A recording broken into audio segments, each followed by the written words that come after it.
Today's episode is part 2 of our conversation with Matt Martingale of the Elias Sports Bureau. We have a fun and nostalgic conversation about our hometown New York Mets, and in particular about the 80s and early 90s teams.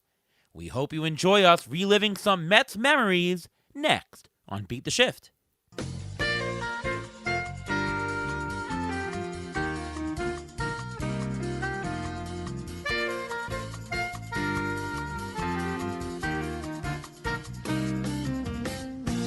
We gotta talk some Mets here. We got 3 big Mets fans. Now, you're a little bit older than us, Matt. You were born in the 70s, so you remember the 80s pretty well. But first of all, can you tell us what led to you growing up being a Mets fan? I think it's weird. There are very few decisions in life that you make at such an early age that you're kind of, in a lot of cases, stuck with for the rest of your life. I think, when I was a little kid, probably before I even knew I grew up in Brooklyn. I grew up in New York. At a time where the Yankees, late 70s, was before I started watching baseball, but the Yankees were at the time, the best team. They won the World Series in both 77 and 78, and they were the obvious choice of any front-running fan in New York at the time. And I just decided I wanted to do something different. Now, most of my relatives were Yankee fans, and I just, I guess I was always a little bit of a contrarian, and that's why I picked them, So I didn't really start following the team until 1982. And it's really funny because I was 8 years old in 1982, but it's my memories of that. Not just that, they get a little clearer as the years go on. But I remember things from that year that I would never imagine that an 8-year-old would remember.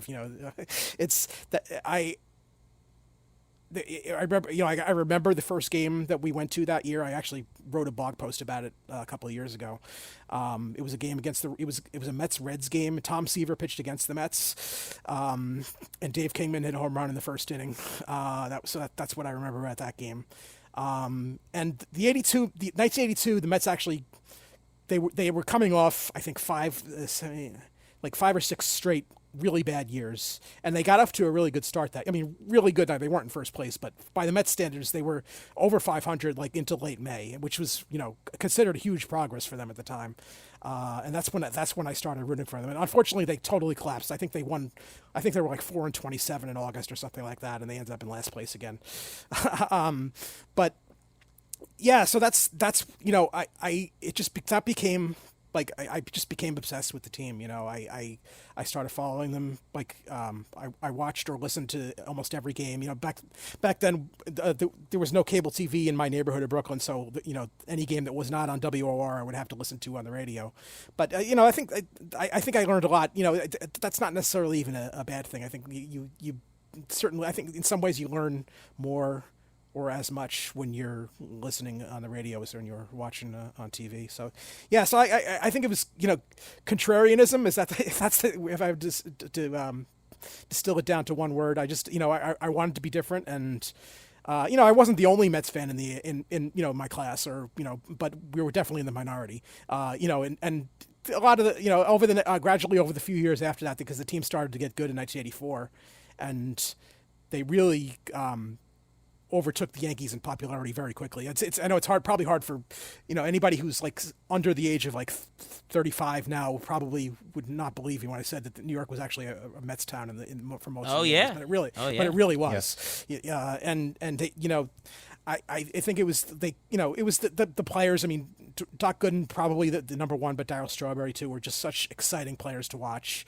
and I think that's and they were a fun team. The Yankees were still actually pretty good, but they weren't able to win any divisions, and that was the peak of the Steinbrenner era, where he was firing managers twice a year and bringing in new players. And I think probably people were getting sick of him at the time too.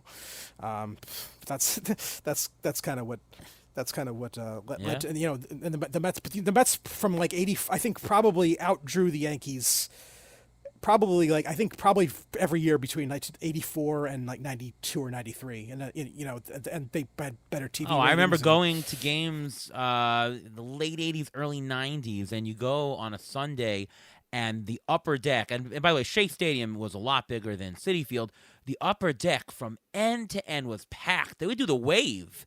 The whole stadium. It was. I mean, we drew on every single day. It was exciting. And then to you go look to at the Yankee Stadium, Don Mattingly hitting these upper deck home runs, and the upper deck is completely empty in all those videos. You just turn on and watch those things. I mean, they didn't start packing the stadium until '93 and '94. I mean, I remember Shea Stadium. I remember it shaking. I mean, you're talking about also in the late '90s. Also, the stadium shakes. But that's when it really started. That's when I got into baseball. Bob Murphy on the radio. If you've never heard him have any calls, just listen to the call of Mookie Wilson ground ball. the line drive trickling down. Yeah. Yes, yeah, I mean it just almost as good as all the other announcers who have done that. I mean he's one of the best, and he actually started the team of him and Gary Cohen started on WFAN I think in 1987, and both of those guys, I mean Bob Murphy propelled Gary Cohen to what he is today, and how popular he is with Met fans today, just because he knows so much about the Mets because he's been around them for so long. By the way, Ruvain, how did you end up being a Met fan? Because I know, I think your mom was a Bronx gal, and she still is a big Yankees fan, right? Nope. She grew up a Met fan. Oh. She went to the '69 What am I World getting Series. wrong then? She only became a Yankee fan after Derek Jeter. Oh, okay. Derek Jeter converted her to a Yankee fan. That was the thing. She was all Mets all the time. Because I Darryl go over to Strawberry your was her house, favorite I remember, player. and your mom's listening to the Yankee fan, and you're like, Mom, Yankees, and I'm like, what? She's a Yankee fan? You're a Mets fan? Just weird. Her favorite player of all time is Tom Seaver. Oh, okay. I mean, just put it that way. We have she has tons of rookie of baseball cards of Tom Seaver. She has a Tom Seaver bobblehead. Tom Seaver was her favorite player by far. So she was a Met fan, but because the Mets are so up and down, up and down, up and down, and Derek Jeter gave the Yankees such stability, she went over to the stability side, and we're left with the up and down roller coaster. Interesting. For me, my father grew up a New York Giants fan. I mean, Willie Mays was his favorite player. I mean, my dad's favorite year, he moved to Queens when he was 11 in 1954, and the Giants won the World Series. And, naturally, after they moved to San Francisco, my dad followed the new National League Baseball team, which was the Mets. I remember he showed us the games we were watching. We always went to about 6 or 7 Met games a year. We would sit in the upper deck, cheap tickets. There was always one game a year that my dad splurged. Either we got upper deck box, or we even got field level. We went to scalpers and $20 a ticket, which was a lot back then. But we did that one game a year. I remember going to that, and yeah, that's how I became a Met fan. It's funny though. When the Rockies came, I was very quickly a big Rockies fan for a couple years. I still love the Mets, but I just followed the team, and those Rockies teams where you had 4 40 homers guys and 5 35 homer guys with Bichette, we're talking about Dante Bichette, Andres Galarraga, Larry Walker. I mean, those were a lot of fun. Vinny Castilla, Ellis Burks. I mean, the Blake Street Bombers was the nickname. So very briefly, I follow the Rockies, but I don't really follow them now. It's just I follow them because I know baseball, but I don't root for them anymore. But yeah, that's how it came for me. Is there a favorite Met game, Matt, that you remember going to in the 80s or even early 90s? So I actually prepared a favorite game. I did not actually attend this game. But my favorite Mets game of all time, actually, I looked it up. The date was July 22nd, 1986, and I actually wrote a blog about this a couple of years ago too. This game, it was the game most famous for the fight between Eric Davis and Ray Knight, but. It was incredible. It took some incredible circumstances for it to ever get to that point. And the Mets were down 2 runs in the bottom of the 9th with 2 out, and Keith Hernandez up, who hit a routine fly ball to Dave Parker, the right fielder, who's a borderline Hall of Fame player, great player, and he just botched it. He dropped it. 2 runs scored to tie the game to send it into extra innings, and then 10th inning.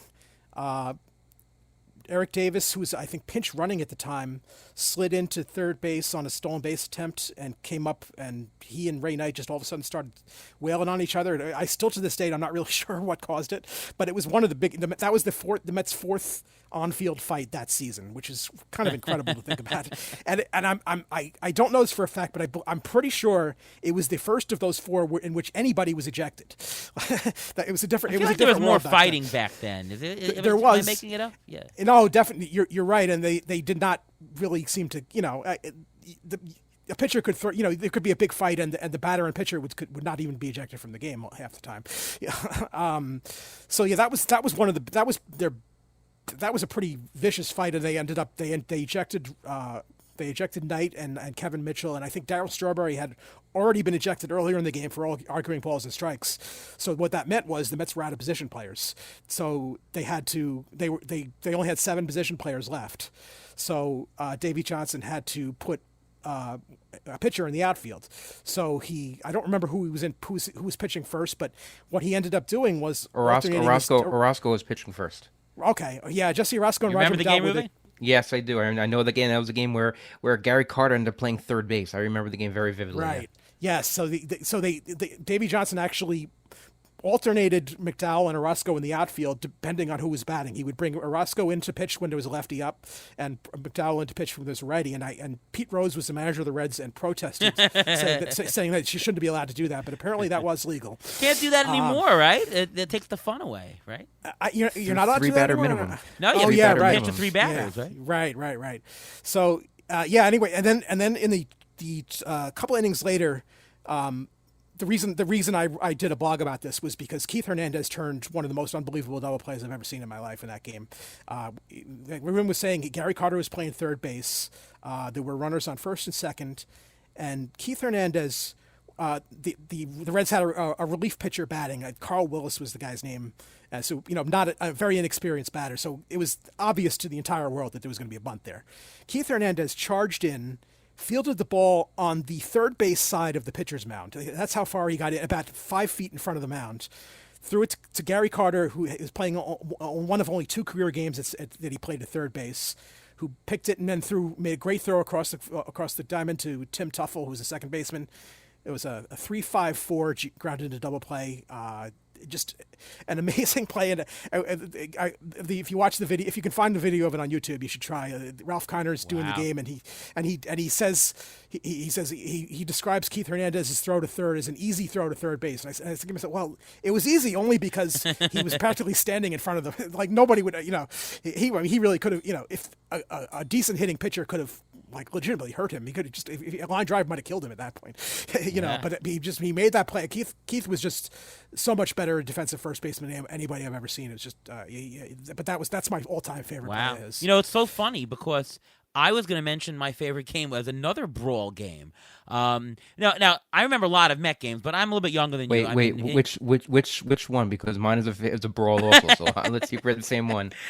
Mine is now. Remember, I'm younger than you guys. In 1986, I was just 4. I actually attended the parade. My dad tells me that I was at the 1986 Mets parade. I don't remember it at all. But so that parade took place about 12 hours after they won the World Series. Oh, really? The players like Keith Hernandez. And it was like he showed up in the shirt that he slept in, and Doc Gooden never showed up at all. Unfortunately, that was right. Well, I was there. But I mean, my memories are more in the '90s. So I'll give you a game from 1993. Gary Sheffield stealing signs. And Todd Hundley, who was not the main catcher, he was the backup catcher back then, but he sort of had it out with him, and he had a tiff, and you just see from the upper deck, you see Sheffield just arguing with Hundley, and all of a sudden it just went brawl, and it was funny because Gary Sheffield's godfather is none other than, you guys know? Dwight Gooden. Dwight Gooden. Also his uncle. Yeah, and he wasn't pitching that game, Gooden, but he was there, and it was so funny because I remember the first guy going out to stop Sheffield was Gooden. Usually you don't have a member of the same team pulling back a guy, but that's his godfather. So that was just fun, and I've never seen a brawl before in a game. I was 11 years old, whatever it is, and what's going on? What's going on there? Oh, they're having a brawl, son. So that was just fun. I don't even remember who won, but I remember that game so vividly, and that's one of the earliest games I remember as to what happened in the game. I went to many games before then, but I just remember going to it. I don't remember the actual things of the game. Yeah, I remember 2 brawls that I went to, which is crazy. One was when Gooden got hit by a pitch after he hit a home run, and he charged him out. That was great. But I think the best one was Kevin Elster. He was a Gold Glove caliber shortstop at the time. I think he had the record for most games played in consecutively without making an error. He was they were playing the Padres, and I was at the game, and he got hit by a pitch, and he charged the mound, and he was never the same after that. But what made me a Met fan from life after that was while the brawl was going on, the entire crowd was chanting "Let's go Mets." It was the funnest thing, and it made us all feel like a group, like a family, like we're all rooting for the Mets to literally beat up the other team. Oh, I mean, I remember. You remember these odd. It's funny how you remember these oddball things. I remember the first streaker at Citi Field. I was at that game. It was also the first extra inning game at Citi Field against the Braves, and you see a ball, regular foul ball hit down the line, and you follow it. Oh, the foul, and this one went maybe the third row in the field level, and all of a sudden, where that ball went. Well, there goes the streaker. It was like planned perfectly. He obviously planned that as soon as the ball is going to come right by me, I'm going to go. And then you see the guy, and he's wearing, I don't know, a diaper or something like that. Sorry, a monkey doll. That's his only bit of clothing. He, of course, took it off. And then you watch the police go with the tasers. Funny how you remember these ridiculous things. I was at the first game of the 1995 season, which was right after the strike, and a lot of fans were quite mad at the time, and probably 7 or 8, maybe I might even be undercounting it, fans at various times of that game took off onto the field, including one who successfully made it over the center field fence and, as far as I know, escaped any punishment. This is good stuff. By the way, who is your favorite Mets announcer of all time, Matt? That's a good question. The Mets have, for all their flaws as a team, they've always had good announcers. Yes. I think Gary Cohen is the best. Just based on service, he's been there since I think 1989 is actually his first year with the team.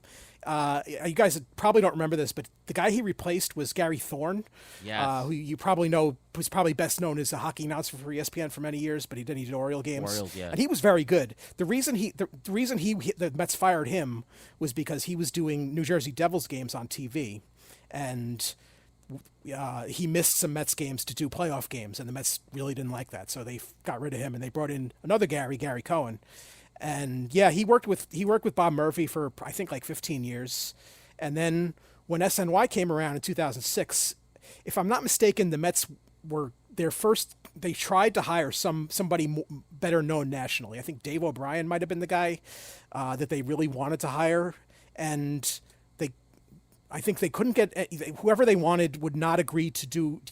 They wanted to avoid the Gary Thorne situation from years earlier. They didn't want to have somebody who would duck away from the team to do national TV games. I think Dave O'Brien is the guy. I could be wrong, but he still did some work for ESPN and everything like that. So Gary Cohen was kind of like their second or third choice, I think, and they really it was just extremely fortunate. He had never really done much TV before, so I think. Early on, when SNY started, it took him a little bit a while to adjust to doing TV instead of radio. He was a little bit too verbose in his calls, but his chemistry with Keith Hernandez and Ron Darling is just incredible. I mean, those guys, Gary Cohen and also Howie Rose on the radio side, the Mets are so lucky that they have 2 guys working for the team as announcers who are doing what literally was their dream job, the only thing they ever wanted to do. Those 2 guys, all they ever wanted to do was be. I don't want to put words in their mouth, but I think I've heard them both say it, that they wanted to be announce Mets games for their entire life growing up as a kid, and that's what they did. And somebody like Gary Cohen, he could have easily, I'm sure, gotten a job, doing games for Fox or ESPN or something like that. He's definitely good enough. But and Kevin can you imagine Kevin Burkhardt, who was just the play-by-play, here's the funny stuff. Now he's the national baseball announcer, national football announcer. Can you believe that story? It's incredible. Selling used cars, and they're like, what? Why don't you talk about the hot dogs at Citi Field? Okay, and next thing you know, he's bigger than Gary Cohen right now. They they often tease their current sideline guy, Steve Gelbs, and say, hey, the last guy who did this is not calling the Super Bowl. By the way, this is usually the part that I would bait the guest on the show saying that Gary Cohn is my uncle, and they go, really? But I know you listen to our show. You probably have heard the joke already. Yeah. Gary Cohn, no relation. Although he did go to the same bowling alley as me for a period of time. That's something. Yes, that's definitely it was. something. Yeah. Different night, but Okay. I'm told he always bowled there Friday nights. I was there a lot on Saturday night, Sunday, and a lot of people like, yeah, Gary Cohn was here last night. So we'd hear about him regularly at the bowling lane, which is now defunct. It was Utopia Lanes on Union Turnpike. I actually wanted to buy the mat that said Utopia Lanes. I was going to offer like $1,000 for it. I just needed my mom to pick it up, and my mom's like, it was very dirty. I don't want to put it. I don't want to touch it. I'm like, no, buy it. And they sold it to somebody else.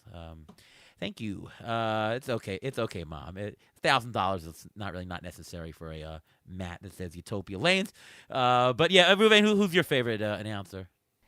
My favorite announcer is Bob Murphy by far. I mean, everyone learned from Bob Murphy. He had the stories of the older players. He was the announcer from 1962, basically until he couldn't do it anymore. I fell asleep listening to him every night. The radio's under my pillow, listen to those games. He would tell these stories of the players from years past, and basically almost all my baseball knowledge comes from him because he told these stories of all the players from 62 on. Bob Gibson, talking about interviewing these guys and everything like that, and it was just a pleasure listening to him. And he's the one who made the term happy recap, and the Mets always, whenever they win, they always used to have a happy recap, and he was known for that. That was the thing. I believe he's in the Hall of Fame. I think he's as an announcer. He's in the what they call the broadcasters wing. Yeah, he's in the broadcaster wing of the Hall of Fame, and when it comes down to it, Gary Cohn may end up there, and Howie Rose will probably end up there also, because it's just that yes we are homers and we're Met fans and we like these announcers, but if you ever listen to them, they're fans of the team, and they know so much about the team. It's ridiculous. They're like encyclopedias of the team. So it's not like they're just doing it as a job or anything like that. This is their passion. This is what they love to do, and you hear it in their voices when they call the games. Oh, so I used to listen to Gary Cohn on the radio. I actually think he's a much better radio announcer than he is TV announcer. I agree. Definitely. Not that he's a bad TV announcer. He's fantastic, but he just would describe the game so well and the flow, and you could just talk.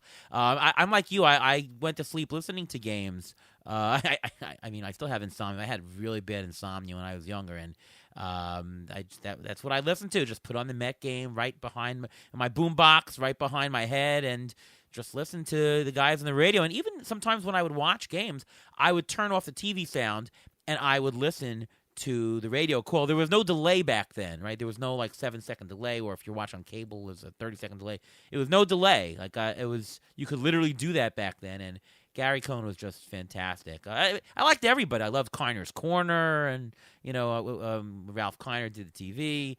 Ralph Kiner and Tim McCarver. Tim were McCarver, yeah. McCarver was amazing. People. McCarver has become kind of a I don't know what he's kind of a polarizing figure. I know he passed away a few years ago, but he did become a little bit of a parody of himself when he became a national guy. But when in the '80s with the Mets, he was so good, and he and Kiner were a great team. Best color guy. I mean, he used to. What I loved about Tim McCarver is he would talk about the situation, and he would say, "I don't know if they should have done that. Maybe a play over. Why the Mets?" And sure enough, they'd hit it the other way. Like he would give you the baseball sense. Wouldn't just describe the play, but McCarver would tell you about baseball. I learned a lot of baseball from Tim McCarver, because you think, and when I play baseball now, I'm always thinking, wait, should he stand over? What's this guy going to do? It's that thinking. He was phenomenal. I think the best pair on TV. I love the current guys, but to me, Gary Cohn's the radio guy. McCarver and Kiner are the TV guys. So before we go any further, we've got a little bit of trivia. It's time for the Injury Guru's Trivia of the Week. So I'm going to gear this a little. We were talking about the 80s Mets and everything, so I'm going to gear this a little toward 1986. And if this is too easy, I do have other trivia just in case. But in 1986, 5 Mets made the All-Star game. Who were they? Matt? Let's see. Well, Dwight Gooden, That's one. Gary Carter, That's two. Keith Hernandez. That's three. Strawberry? Strawberries, four. Strawberries 4. Yep. So who's the missing one? Maybe a pitcher? Is it Sid Fernandez? Yes, Sid Fernandez. He's the forgotten guy. He'd had He's his the guy- best year in '88, right? No, he had his best no. year in '86. Oh, really. 86? but yeah. 86. 86 Yeah. did. Yeah. Okay, so that was a little bit too easy. So what about this one? Of the teams, of the players who played on the 1986 team, of the 1986 Mets, who ended up with the most career World Series rings? Is it Strawberry? Yes, it is Darryl Strawberry. He ended up with 4. 1 with the Mets, 3 with the Yankees. I mean, he didn't finish the 99 season, but he did get one for that. And this is a bonus one. You have to be a really, really diehard Met fan to know this. In I think it was either 86 or 87, the Mets made a promotional video called Think Big. There were 3 people on it. Which Mets were the 3 Mets that were promoting the Mets in that promotional video? This is a really tough trivia question. Okay, I got to admit I don't remember that one. Okay, so maybe that's too hard. Okay, so but the answer, okay, then I'll Mookie throw out a Wilson? different one because Mookie Wilson's one of them. Yes. Are you googling it? That's not No. there. Because he was always the mouth. Yes. Right? He was the mouth of the team, so that's why I mentioned him. Yes. Yes. I'm gonna say Keith Hernandez. Keith Hernandez was not on it. It was Gary Carter and Roger McDowell. Carter would have been my next guess. So He was and, also and I have big one, mouth. and I have one more. Listen, I'm a big Mets fan, so I have all this trivia. One more question. Keith Hernandez appeared on Sesame Street once. Who was with him? What other Met player was with him on Sesame Street? I know this one because I've seen the picture online. It's Mookie Wilson. And they have a picture Yes. taken him with the count. Yes. Yes. It is. One Mookie strike, Wilson, yes. 2 strikes, 3 strikes, Yes. you're out. Yes. Wow. Okay. So you knew that one. Okay. I don't remember the episode. I was probably a little too old for Sesame Street at the time, but I have seen that picture. Well, I think Keith Hernandez was in the most TV videos or TV shows after that. I think he was in one episode of Law and Order. Obviously, he was on Seinfeld at one point. I think he got the most out of it. He ended up being the spokesman for Just for Men for a while for coloring his mustache. Yeah. I mean, The slogan was "Stay in the game," and they would show him. Yes. Of course, it would be Rogaine or Just for Men, and this call to the bullpen was sponsored by Just for Men, and their slogan "Stay in the game," even though they're taking the guy out. But it just shows how big this team was, how iconic a lot of the players was, which is why Yeah. ESPN made that 30 for 30 about the 1986 team. If you never saw it, you got to see it. And Keith Hernandez was on 2 episodes of Seinfeld. You guys know which or the second? Well, the one, obviously the famous one he was on where he dated Elaine, and nobody mentioned that ball game as their favorite, right? Where he spit on the other guy spit on. What was the second one that he was on? He was on the finale. Yeah, I don't that's think it, he the had I don't think he had finale. any lines in that, but he was there. No. He just waved and said hello. So, Yes. Yeah. Yes. All right. So, Matt, who is your favorite Met of the 80s, 90s, 80s, early 90s?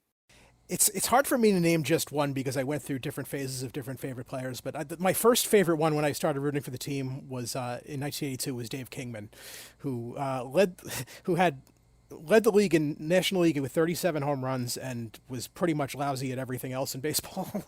But he hit long home runs. You guys, I don't know if you guys remember him, but he would hit long, high home runs. Like I don't think I've ever seen a player since him whose home runs like went as high in the air as he did.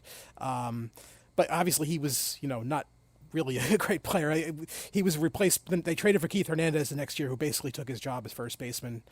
And Keith, and then Dwight Gooden were probably my 2 favorites. For going through the '86 championship year. And then once you got into the late '80s, David Cohn, who joined the team in '87, the year after they won, he was always one of my favorite pitchers. I was really bummed when they traded him, although they actually ended up making a good trade for him. They got Jeff Kent for him. Of course, they couldn't hold on to Jeff Kent, so they couldn't make any use of it. But yeah, those were Jeff my Kent trade. Oh, man.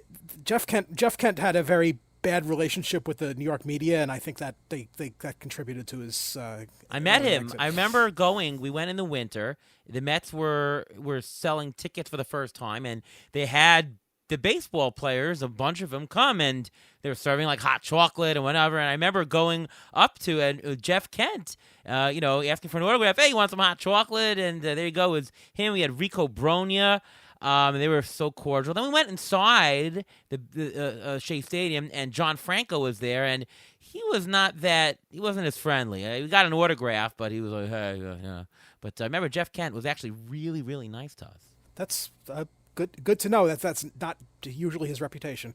Well, we were Jeff Kent fans. We liked him. Ruvain, who's your favorite player of that era?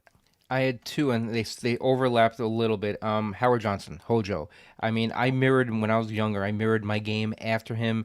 I started playing third base because of him. He was a consistent 30-30 guy. He hit these monstrous home runs. He had great speed. He was a pretty good third baseman at the time. And another guy who was my favorite, and a friend of the show. He was on our show as well. Beat the Shift. And another guy who I really liked, who was very, very underrated, and he came to the team after the 86 season, and that's Kevin McReynolds. He was the number 5 hitter for the Mets for years. He was the model of consistency. He was a quiet guy. I mean, he started off with the Padres, and he came to the Mets, and he was one of the quiet guys on the team. I mean, he would steal bases. I think he had a record at a time he had the most consecutive stolen bases without being caught for a while. I know I had that baseball card, I think, from 1989 where he did that in 88. So he was really good at that. And he played really good defense. And he had a good arm in the outfield. And all I remember is a lineup of, I think it was Keith Hernandez, Darryl Strawberry, Kevin McReynolds. I think those are the 3, 4, 5 Mets hitters for like 4 or 5 years in a row. And those 3 guys were such feared hitters that when you knew those 3 guys were coming up, you would not move away from the TV or go get a hot dog from that stand if you're in the stadium. I liked Kevin McReynolds too. As you said, he was a very quiet guy, and he kind of, a lot of the fans kind of disliked him for that, which I never really quite understood. But the problem with his legacy, I guess, is that he traded Kevin Mitchell to get him, who won the MVP a couple of years later. Kevin McReynolds, he was the guy that he had the same expression whether he popped out and got out or hit a grand slam to win the game. Okay, like he was like no emotion ever. That's what I remember. He reminded me of John Olerud a lot. Very same demeanor, very quiet, just getting the job done, and just not a lot of fanfare. But remember, everyone at the team had a personality, and when someone comes to the team that doesn't have a personality, they kind of stand out that they don't. And Howard Johnson, who, by the way, was on the Beat the Shift podcast, he was such a nice guy, by the way, such a nice guy. He was my father's favorite player of that era. All-around game, extra base hits. I remember playing RBI Baseball 93 on the Sega Genesis. I think it was also on Nintendo. And if you take like the old 86 teams, he was a monster. Or maybe his best year was 88. It was the odd years, right? 87 or whatever his best year was. I think it was 87. Yeah, he was good in odd years and had rough time in even 87, 89, and 91. He was great all those years.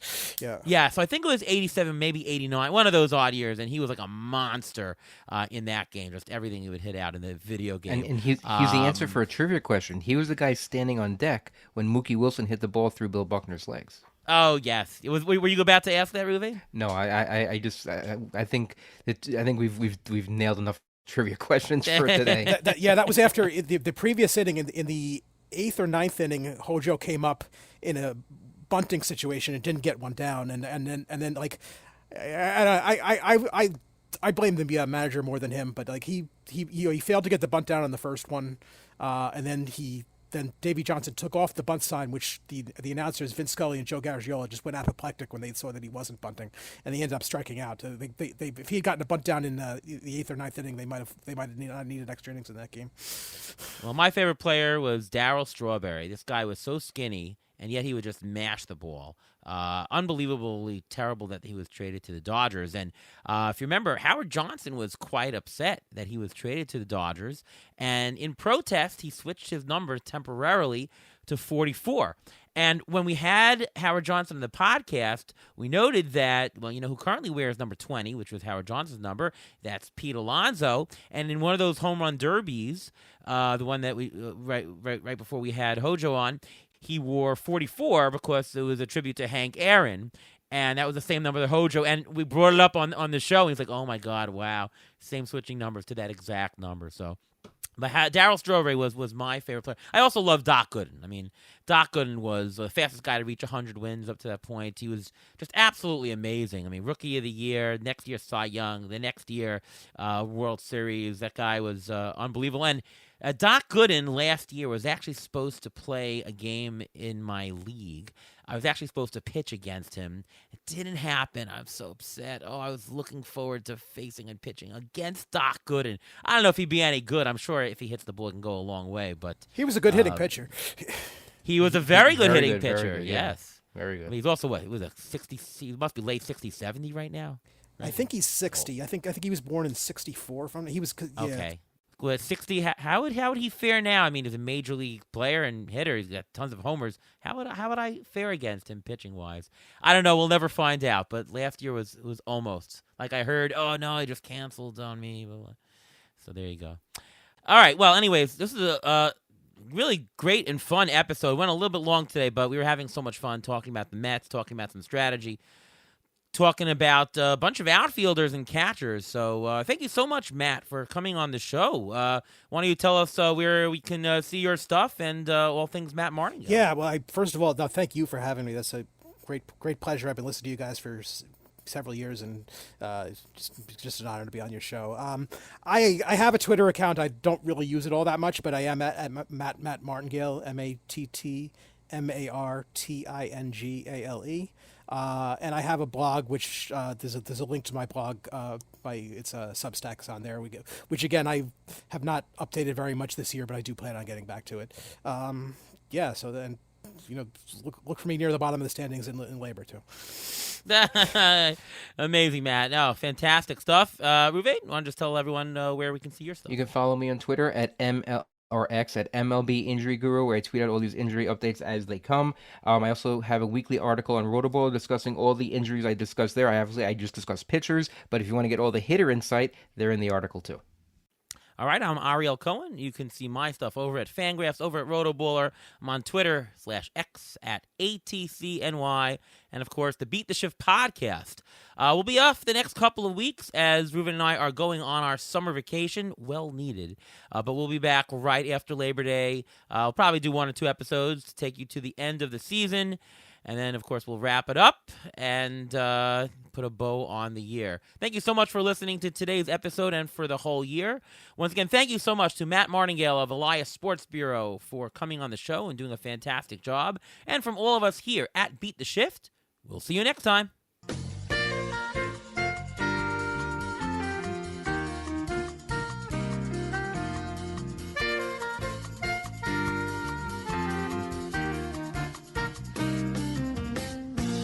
Thanks for listening to the Beat the Shift podcast presented by Fangraphs. Follow us on Twitter at beat_shift_pod.